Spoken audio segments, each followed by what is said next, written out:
विकसित भारत 2047 ये सिर्फ भाषण के शब्द नहीं है। इसके पीछे कठोर परिश्रम चल रहा है। देश के कोटि कोटि जनों के सुझाव लिए जा रहे हैं और हमने देशवासियों से सुझाव मांगे और मुझे प्रसन्नता है कि मेरे देश के करोड़ों नागरिकों ने विकसित भारत 2047 के लिए अनगिनत सुझाव दिए हैं। हर देशवासी का सपना उसमें प्रतिबिंबित हो रहा है। हर देशवासी का संकल्प उसमें झलकता है। युवा हो, बुजुर्ग हो, गांव के लोग हो, शहर के लोग हो, किसान हो, कामदार हो, दलित हो, आदिवासी हो, पहाड़ों में रहने वाले लोग, शहरों में रहने वाले लोग हैं। हर किसी ने 2047 में जब देश आजादी का 100 साल मनाएगा तब तक विकसित भारत के लिए अनमोल सुझाव दिए हैं। और मैं जब इन सुझावों को देखता था मेरा मन प्रसन्न हो रहा था। उन्होंने क्या लिखा? कुछ लोगों ने कहा कि दुनिया का स्किल कैपिटल बनाने का सुझाव हमारे सामने रखा। 2047 विकसित भारत के लिए कुछ लोगों ने भारत को मैन्युफैक्चरिंग का ग्लोबल हब बनाने का सुझाव दिया। कुछ लोगों ने भारत की हमारी यूनिवर्सिटीज ग्लोबल बने इसके लिए सुझाव दिया। कुछ लोगों ने यह भी कहा कि क्या आजादी के इतने सालों के बाद हमारा मीडिया ग्लोबल नहीं होना चाहिए। कुछ लोगों ने यह भी कहा कि हमारा स्किल्ड युवा विश्व की पहली पसंद बनना चाहिए।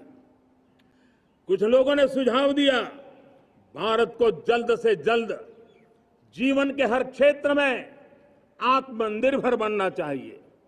कई लोगों ने सुझाव दिया कि हमारे किसान जो मोटा अनाज पैदा करते हैं, जिसको हम श्री अन्न कहते हैं, उस सुपर फूड को दुनिया के हर डाइनिंग टेबल पर पहुंचाना है। हमें विश्व के पोषण को भी बल देना है और भारत के छोटे किसानों को भी मजबूती देनी है। कई लोगों ने सुझाव दिया कि देश में स्थानीय स्वराज की संस्थाओं से लेकर के अनेक इकाइयां हैं, उन सब में गवर्नेंस के रिफॉर्म की बहुत जरूरत है। कई लोगों ने लिखा कि न्याय के अंदर जो विलंब हो रहा है उसके प्रति चिंता जाहिर की और ये भी कहा कि हमारे देश में न्याय व्यवस्था में रिफॉर्म की बहुत बड़ी जरूरत है।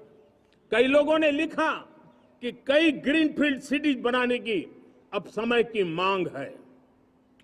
किसी ने बढ़ती हुई प्राकृतिक आपदाओं के बीच शासन प्रशासन में कैपेसिटी बिल्डिंग के लिए एक अभियान चलाने का सुझाव दिया। बहुत सारे लोगों ने यह सपना भी देखा है कि अंतरिक्ष में भारत का स्पेस स्टेशन जल्द से जल्द बनना चाहिए। किसी ने कहा भारत की जो पारंपरिक ट्रेडिशनल मेडिसिन है, हमारी औषधि है, दुनिया जब आज होलिस्टिक हेल्थ केयर की तरफ जा रही है तब हमें भारत की पारंपरिक औषधियां और वेलनेस हब के रूप में भारत को विकसित करना चाहिए। कोई कहते हैं कि अब देर नहीं होनी चाहिए, भारत जल्द से जल्द दुनिया की तीसरी सबसे बड़ी इकोनॉमी बनना चाहिए। साथियों, मैं इसलिए पढ़ रहा था कि मेरे देशवासियों ने सुझाव दिए, मेरे देश के सामान्य नागरिक ने ये सुझाव हमें दिए हैं।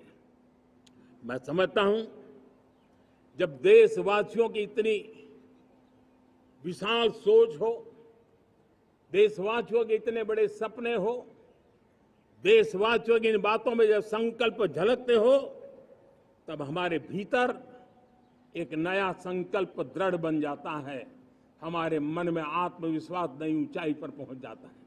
और साथियों, देशवासियों का ये भरोसा सिर्फ कोई इंटेलेक्चुअल डिबेट नहीं है, ये भरोसा अनुभव से निकला हुआ है। ये विश्वास लंबे कालखंड के परिश्रम की पैदावार है और इसलिए देश का सामान्य मानव याद करता है जब लाल किले से कहा जाता है कि हिंदुस्तान के 18,000 गांवों में समय सीमा में बिजली पहुंचाएंगे और वो काम हो जाता है, तब भरोसा मजबूत हो जाता है। जब ये तय होता है कि आजादी के इतने सालों के बाद भी 2.5 करोड़ परिवार ऐसे हैं जहां बिजली नहीं है, वो अंधेरे में जिंदगी गुजारते हैं, 2.5 करोड़ घरों में बिजली पहुंच जाती है, तब सामान्य मानवीय का भरोसा बढ़ जाता है।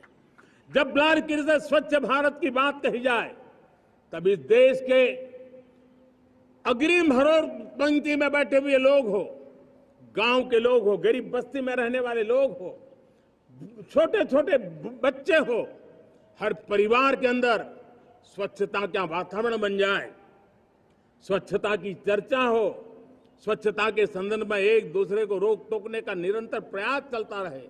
मैं समझता हूं कि ये भारत के अंदर आई हुई नई चेतना का प्रतिबिंब है।